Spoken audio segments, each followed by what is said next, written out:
A título de qué se es responsable, bajo qué criterios o bajo qué factores. Hola, hoy en la clase de responsabilidad civil hablaremos sobre el factor de atribución, en la cual desarrollaremos diversos subtemas para un mejor entendimiento.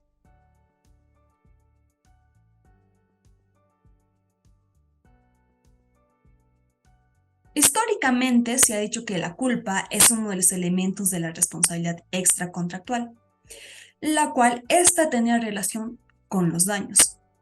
Y de ahí que nace un nuevo principio que es ninguna responsabilidad sin culpa. Esta tiene su inicio en la Lex Aquilia. Sin embargo, al pasar el tiempo, la evolución de la sociedad, la aparición de nuevas industrias y los primeros ferrocarriles, pues se producen accidentes. Con ello se introduce el criterio de la responsabilidad objetiva. Basándose en el derecho de negligencia, los jueces traducían esta como un criterio de responsabilidad subjetiva, más no objetiva, la cual ayudaba y se ponían de parte de las empresas respecto de los daños causados. Tal es el caso de Ryan versus New York Central, en la cual se daban argumentos para desvincular el nexo causal entre el dañante y el dañado. Así, a través del tiempo, pues se dan cambios y aparecen nuevas doctrinas. Tal es la Les Clerc-Chance, en la cual menciona de que si bien el actor incurría en culpa, pues el demandado tenía la oportunidad de poder evitar ese accidente. Con ello también aparece una nueva doctrina que es la res ipsa loquitur, en la cual la carga de la prueba se trasladaba al demandado y éste tenía la responsabilidad de acreditar de que no incurría en culpa. Y con ello también nace una nueva teoría que es la culpa presunta. Así, dando la construcción de la responsabilidad objetiva que mencionaba de que si la persona ponía en peligro algún proceso, pues éste debería de asumir todas las consecuencias. Nace una nueva teoría que es la del riesgo-beneficio, que establece de que la empresa asume toda la carga de los daños. Esta es sustituida por una nueva teoría que es la del riesgo creado, en la cual establece de que si no hay empresa o no hay un vínculo empresarial, pues no se debe aplicar la ecuación del riesgo-beneficio-responsabilidad. Junto a ella, pues nace otra nueva teoría que es la del riesgo profesional, que esta exige una mayor diligencia a las personas antes de iniciar una actividad. Respecto de todo lo mencionado, pues todos concuerdan de que la culpa no es protagonista de la responsabilidad civil.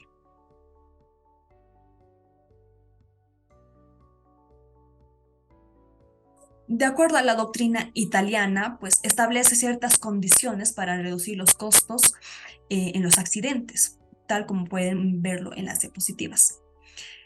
De ello, pues se evidencia de que el derecho debe aplicar el criterio de la culpa cuando sea una prevención bilateral y debe aplicar el criterio de la responsabilidad objetiva cuando sea una prevención unilateral.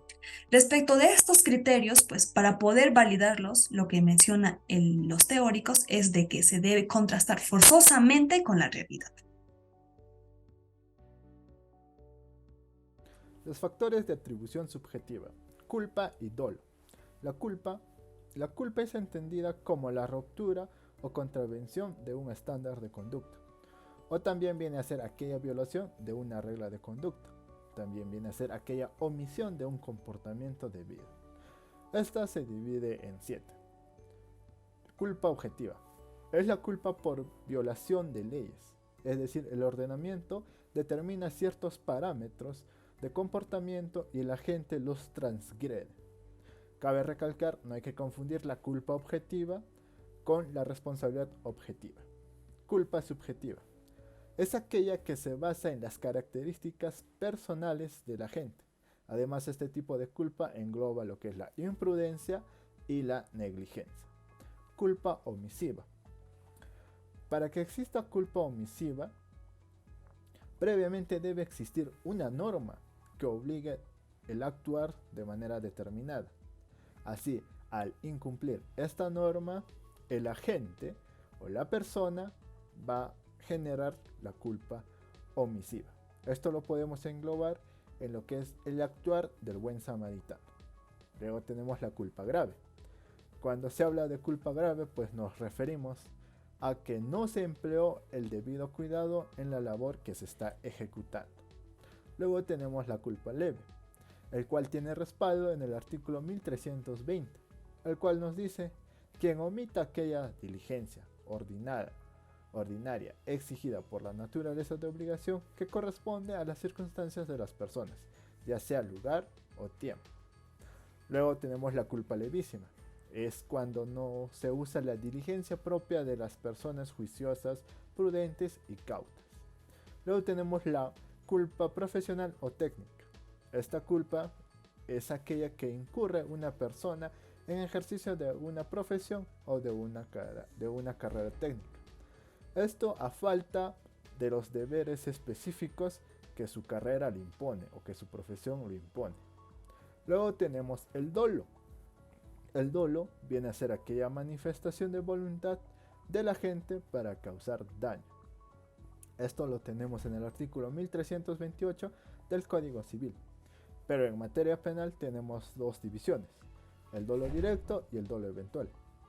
El dolo directo es en donde el sujeto actúa para provocar daño, tiene conocimiento, hay planificación para que de esta forma lesione un bien jurídico protegido. En cambio, el dolo eventual, el sujeto no actúa para dañar, pero se presenta una posibilidad de daño gracias a sus acciones que ésta lo va a desarrollar. Pasando al tema de la responsabilidad objetiva, debemos tener en cuenta que se denomina responsabilidad objetiva aquella que se basa en los factores de atribución objetivos, entre los cuales comúnmente se encuentra la teoría del riesgo, la cual está basada en la fórmula de quien con su actividad crea las condiciones de un riesgo debe soportar las consecuencias. Otro factor de atribución objetivo muy conocido es la creación de un peligro, el cual hace referencia a ciertas actividades que, si bien son consideradas como legítimas, también pueden considerarse como peligrosas por la frecuencia y gravedad de los daños producidos. Dichos daños deben ser resarcidos por la persona quien esté en más capacidad de asumir las consecuencias. Sin embargo, estos dos factores de atribución han sido duramente criticados por los operadores jurídicos, tildándolos de vago, impreciso, genérico o descriptivo, por lo cual, para el autor Espinosa, el fundamento de la responsabilidad objetiva se puede basar en algunos supuestos. Como primer supuesto nos plantea las situaciones de riesgo. Nos dice que si se genera una situación riesgosa, se responderá por los daños ocasionados, independientemente del parámetro de conducta del agente dañante o de que haya obtenido un beneficio. Esto está establecido en el artículo 1970 del Código Civil. Otro supuesto que nos plantea el autor son las situaciones de ventaja, el cual nos dice que si una persona genera una situación que le ofrece un resultado favorable o un beneficio, tendrá que responder también por los daños que se ocasionen producto de dicha situación. Como ejemplo, podríamos plantear el ser propietario de un edificio, el ser propietario de algún tipo de animal. Como último supuesto que nos plantea el autor son las situaciones legales individualizadas por el ordenamiento jurídico. Básicamente, como ejemplo, podríamos plantear el ser asegurador en un contrato de seguros. Esto se encuentra establecido en el artículo 1987 del Código Civil. Por otra parte, una creencia muy asentada en los operadores jurídicos es que la responsabilidad contractual es solo subjetiva. Sin embargo, para el autor Espinosa, esto no es correcto, ya que existen al menos dos criterios para delimitar si la responsabilidad civil derivada por inejecución de las obligaciones es objetiva o subjetiva. Como primer criterio nos plantea la naturaleza de la obligación, lo cual nos dice que va a depender si ésta es de medios o de resultados. Es decir, si la obligación es de medios, su incumplimiento estará regido por las reglas de la responsabilidad subjetiva, en la cual el deudor se libera si acredita que actuó con la diligencia ordinaria requerida, tal como lo establece el artículo 1314 del Código Civil. Por otra parte, si es de resultados, nos vamos a encontrar ante la responsabilidad objetiva, en la cual el deudor se libera si acredita que hubo caso fortuito o fuerza mayor, tal como establece el artículo 1313 del Código Civil. Como segundo criterio, el autor nos plantea que por razones de política, legislativa o jurisprudencial, el operador jurídico puede decidir dar a un supuesto de responsabilidad civil un tratamiento subjetivo o objetivo. Es decir, el operador jurídico decide qué supuesto de responsabilidad civil da al caso. Chips Cost Avoider, también conocido como el costo más barato, es un criterio objetivo, es decir, que se le atribuye la responsabilidad a quien se encuentre en una mejor posición para asumir los costos que eviten los daños. Ojo, no confundamos con el deep pocket. El deep pocket también es un criterio objetivo que se le atribuye la responsabilidad a quien se encuentre, pero en una mejor posición económica. Chips Cost Avoider o costo más barato, cualquiera de los dos términos es válido. Este va a ser capaz de evitar los costes de la forma más fácil y económica. Asimismo, evita los costes de transacción, y los operadores jurídicos, tanto jueces o árbitros, hacen asumir las consecuencias económicas de los daños a quienes se encuentren en una mejor posición de enfrentarlos. Por otro lado, el Chips Cost Avoider y la percepción solidaria van en una misma línea paralela. ¿Por qué? Porque el Chips Cost Avoider es a quien se encuentra en una mejor posición para asumir los costos que eviten los daños, y la percepción solidaria es que se le obliga a cumplir la obligación por un pago de una deuda o un daño causado por un contribuyente. Un ejemplo, imagínense que hay una fábrica que está contaminando y causando daños a los vecinos cercanos. En este caso, preguntémonos, ¿cuál va a ser más barato? ¿El instalar un depurador a la fábrica o mudarse? La respuesta es más que obvio. Instalar un depurador le va a resultar más barato a la fábrica, Chips Cost Avoider, que mudarse y también causar daños a los vecinos. Eso es lo que consiste prácticamente el Chips Cost Avoider, buscar los más barato para evitar daños a posterior.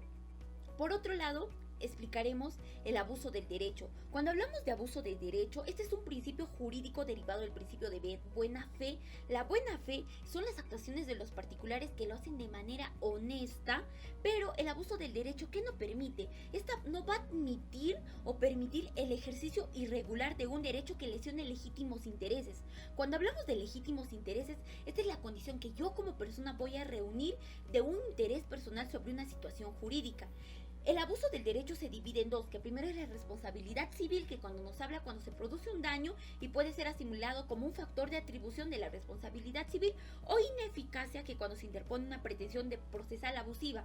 El abuso del derecho está estipulado en el artículo 2 del título preliminar del Código Civil, que nos dice: la ley no ampara el ejercicio ni la omisión abusiva de un derecho. También lo hace por materias. En el caso del derecho de la propiedad, nos habla en el artículo 924 del Código Civil. Haciendo una pequeña comparación con la legislación argentina, la legislación argentina incluye criterios objetivos, subjetivos y mixtos.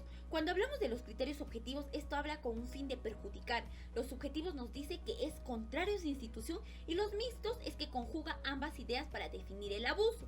Entonces, hablamos de la jurisprudencia, en este caso del Juzgado Civil de Huarochirí, donde una esposa ya separada, de hecho, hace 23 años, solicita nulidad de un contrato de venta que su ex esposo lo hace con su conviviente. Estos habían adquirido en los 2 últimos años, lo cual la sala le declara infundada por desconocerse su legítimo, y lógicamente aquí el principio del abuso de derecho, ya que existe un exceso de desarmonía social y por ende una situación jurídica injusta. Para que quede un poco más claro, el abuso del derecho es, por ejemplo, una persona pinta las paredes de su casa con imágenes obscenas. En principio parece una acción lícita, sí, pues es su pared, puede hacer lo que quiera, pero no obstante esto va en contra de la armonía de la sociedad. Bien, para poder identificar cuándo nos encontramos frente al ejercicio abusivo del derecho, el doctor Juan Espinosa cita la resolución número 2557 del año 2000 sobre el caso del ejercicio abusivo del derecho de las decisiones de las juntas de acreedores dentro de un procedimiento concursal, en el que 2 acreedores denuncian a Austral Group S.A. ante el Indecopi, en el que señalan que en un concurso preventivo, la Junta General de Acreedores de la empresa aprobó el acuerdo global de refinanciación de una sociedad anónima, el cual contenía un cronograma de pagos divididos por grupos, y esta es la raíz de todo este problema, y es que estos acreedores, que son minoritarios y denunciantes, tenían créditos respaldados, pues uno de ellos gozaba de una medida cautelar en favor de su crédito y el otro tenía un warrant. Y en vez de ser clasificados dentro del grupo D, los clasificaron en el grupo E, el cual pertenece a los acreedores no garantizados, a quienes les corresponde un tratamiento algo diferenciado y perjudicial. En consecuencia, estos acreedores minoritarios decidieron impugnar administrativamente esta decisión por considerar que la Junta estaba haciendo ejercicio abusivo de su derecho. Ahora bien, ¿cuándo nos encontramos frente al supuesto del abuso de derecho? Podemos observar que el INDECOPI cita como precedente a la resolución número 104-96, el cual señala 4 requisitos indispensables, el cual será aplicado al problema ya expuesto. Entonces, en el primer requisito, el derecho de los acreedores a aprobar el acuerdo global está formalmente reconocido en la ley, esto en el artículo 33 de la Ley General del Sistema Concursal.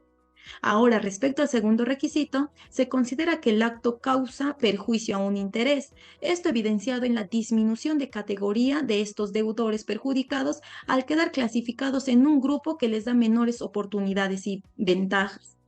Como tercer requisito, el interés vulnerado está solo regulado en una norma de naturaleza genérica contenida en el artículo 118 de la Ley General del Sistema Concursal. Como cuarto requisito y último, en el presente caso se determina una clara diferenciación efectuada en el acuerdo global por haberse aprobado sin razón objetiva ni justificada el no considerar en el grupo D a los recurrentes, por lo que el acuerdo es discriminatorio y se viola el principio de la par conditio creditorum que rige todo un proceso concursal. Por los 4 considerandos, la entidad estableció que el acuerdo constituye un claro ejercicio abusivo del derecho, por lo que el denunciado impugnó.